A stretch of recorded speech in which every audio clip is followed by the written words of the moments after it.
तो दोस्तों एक बार फिर से हम एक नए टॉपिक के साथ आए हैं इस यूट्यूब चैनल में। तो हमारे यूट्यूब चैनल का क्या नाम है दोस्तों? Ask nursing hub. तो हम लोग आज की अपनी टॉपिक क्या है? हमारी आज की टॉपिक है दोस्तों वूपिंग कफ। मीन्स दैट कि जिस तरह कुत्ते भौंकते हैं उस तरह की खांसी आने को हम लोग क्या कहते हैं? Whooping cough. तो दोस्तों हम लोग स्टार्ट करते हैं हमारी आज की वीडियो को। हमारी जो वीडियो और मीन्स दैट कि हमारी आज की टॉपिक है वूपिंग कफ। तो वूपिंग कफ को क्या कहते हैं? पर्ट्यूसिस। और इसका दूसरा नाम क्या है? Pertussis, PERTUSIS। Highly infectious disease of respiratory tract. ये भी इन्फ्लुएंजा भी और ट्यूबरक्लोसिस और जो भी डिजीज कंडीशन हम लोग पढ़े हैं किसकी मेनली किसको अफेक्ट करती है? हमारी रेस्पिरेटरी इन्फेक्शन को। मीन्स दैट कि रेस्पिरेटरी ट्रैक्ट जिसकी वजह से रेस्पिरेटरी इन्फेक्शन कॉज होते हैं। अगर पीपल ऑफ ऑल एजेस, हर 1 साल के बच्चों में देखने को मिल सकता है। Occasionally after age 10 year, mainly 10 साल के ऊपर के बच्चों में ये देखने को मिलता है। Mostly occur in unimmunized children under the age of 5 year. जो 5 साल के कम बच्चे जो अनइम्यूनाइज्ड हैं उसमें ये कंडीशन और मीन्स दैट वूपिंग कफ की कंडीशन देखने को मिलती है, जिसका इंक्यूबेशन पीरियड 7 से 14 दिन का होता है। और कॉजेटिव ऑर्गेनिज्म क्या होता है? Bacterial pertussis. इसका जो वूपिंग कफ का कॉजेटिव क्या है? कॉजेटिव क्या है दोस्तों? ऑर्गेनिज्म। इसका कॉजेटिव ऑर्गेनिज्म ही है ना बैक्टीरियल पर्ट्यूसिस, जिसकी वजह से दूसरा नाम पर्ट्यूसिस वूपिंग कफ का रखा गया है। Modes of transmission, droplet infection, articles freshly infected by discharge patient.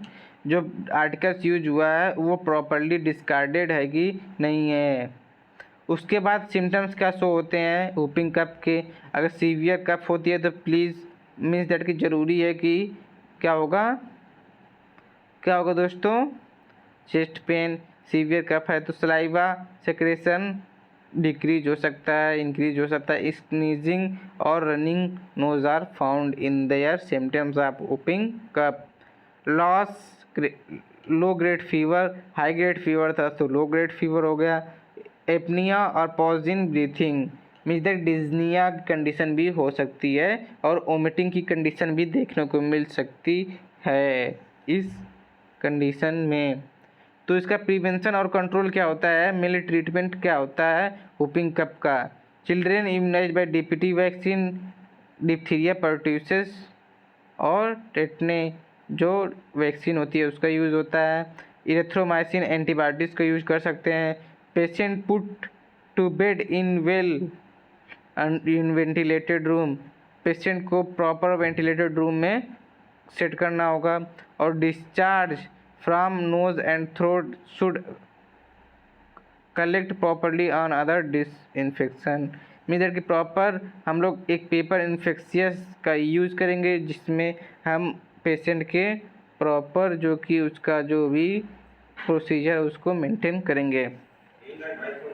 तो दोस्तों हम लोग आज की क्या टॉपिक थी? Whooping cough. वूपिंग कफ को पर्ट्यूसिस भी कहते हैं, जो हाईली इन्फेक्शियस कम्युनिकेबल डिजीज़ है रेस्पिरेटरी इन्फेक्शन की। इसके जो मोड ऑफ ट्रांसमिशन क्या होते हैं? ड्रॉपलेट इन्फेक्शंस और articles freshly used by the infected person. Incubation period 7 से 14 दिन होता है। किसका ऑर्गेनिज्म क्या होता है? Causative organism bacterial pertussis. और साइन एंड सिम्टम्स को भी हम लोग देखे हैं। क्या होता है? सीवियर कफ और दोस्तों क्या होता है? Severe cough, chest pain, saliva secretion and sneezing. जैसे वूपिंग कफ में कुत्तों वाली खांसी उसको हम लोग ओपी कम्पी कहते हैं, तो इसमें सिक्रेशन सलाइवा का होता है। तो दोस्तों इसके हम लोग प्रिवेंशन और कंट्रोल को भी देखे हैं। तो आप लोग अगर आप लोगों को हमारी वीडियो अच्छी लगे तो प्लीज़ लाइक और शेयर जरूर करिएगा।